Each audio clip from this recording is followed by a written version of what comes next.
All right, unexpected part two. I accidentally hit the stop record button. Okay, so coming back right away, we are at tight ends. Max position count two, so no more than two tight ends, no more than two quarterbacks, no more than two kickers, and no more than two defenses.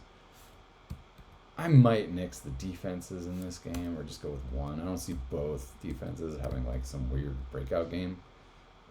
So I'm going to actually reduce that to one. And then max position team counts, meaning one team can't have more than, I'm going to go with three receivers. I'm going to go with two tight ends. Running backs.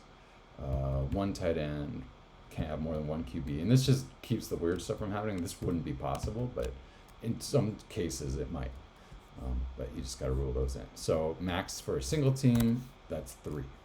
Because these minimums are two, this is going to be three. It wouldn't matter if it was four, but I'll just leave it at four in case I actually do something there. So now I have my must contains and my MVP candidates and my parameters set up. Now I'm going to go ahead and see how many teams I have. So out of a pool of 30 players, I have 370 possible teams that I could enter that are somewhat in the realm of what I'm looking for. I want to bring that number down significantly, about 1/10 of that. So that's when I come back here and start adjusting who I have as MVP. Because remember, each time I have one of these as MVP, I'm multiplying it. And I actually have stat output here. So for Josh Jacobs, he's in 370 lineups because these are my two players that are supposed to be in every one of them.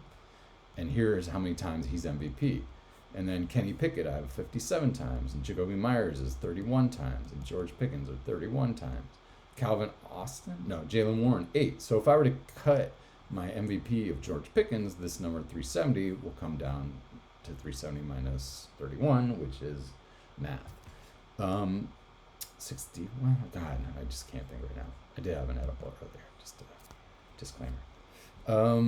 And then Devontae Adams is 5 times. And then this is how many times each player. And depending on how you choose your must contains, you're going to just end up with a certain amount of each player. And you kind of just go through here. Am I comfortable with Devontae Adams on only 20 lineups? Yes, because these are the players I feel like are going to hit their value and you have to have on the team in order to be considered. Again, there's so many ways that these lineups can exist. But you have to you have to go down basically to your bankroll, and out of X amount of times, you're gonna hit. If you're playing 100 lineups and there's only 1,000 possible, 1 out of 10 times, you're gonna hit. Okay, that's just how this math works. And the better thing is that we're smart and we have tools like popstatus.com, go play with it now because that would make me happy. To make you make better decisions, and you can make those odds even better. If you're just a 60-40 guy, you're going to win 5 out of those entries, or 1 out of 5 of those entries, or 1 out of 7 rather than 1 out of 10. It's a skill game, and part of the skill is just getting to your bankroll and looking at who you want to cut. So basically what we need here is one more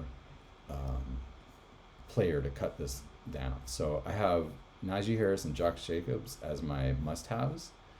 I'm going to say that Kenny Pickett, let's just throw him in there for now. Again, this isn't final. I'm just doing this to show you guys the process. We're going to output that. Now I'm down to 209. So I can, again, cut that down just by kind of messing with my MVP counts. So I have Josh Jacobs, Najee Harris, Kenny Pickett, all with 57 times. Jacoby Myers, MVP 21 times. Pickens 10 times. Let's get one more, again, just for the sake of showing this. Let's say I think, or I know, I just have that hunch, this is the game that Austin Hooper, I'll go Pat Freiermuth. Let's see what the Raiders are like against the tight end. They are 25th, giving up 16 points. And based on history, Dawson Knox, he did good for me that game.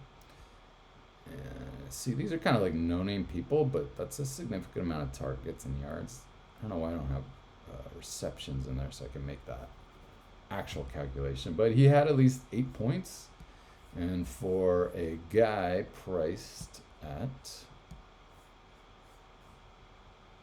8,000, you know, that's not exactly his target, but it's in within round. You know, I wouldn't do this for this game, but just again to complete the process, I'm gonna throw him in there and see. Now I'm down to 7 lineups, so let's just open these up to like 1 minimum. Now I'm at 14, so let's get rid of Pickett being our needed guy. Now I'm at 26. So, you know, I keep just playing with who I feel like has to be in it, who is a potential MVP, and then my minimums and maximums for positions, etc. And I get my output. 26 isn't bad, you know, 26 lineups running on this game, and these would be the mix of players. You know, it's missing some big names, but you have to be comfortable with that and just hope that if the 2 players or the 3 players that you selected do their job, you're going to be in a good position regardless if you missed a big name and he has a decent game. You can make up for that with other things because you have these 2 players that did their job and exceeded expectations. All right, well, thanks for watching my spiel. I hope it's informative. One more time, come to pupstats.com, show me your love, make me feel like I'm actually creating something that people want to use, and I hope you have a great weekend.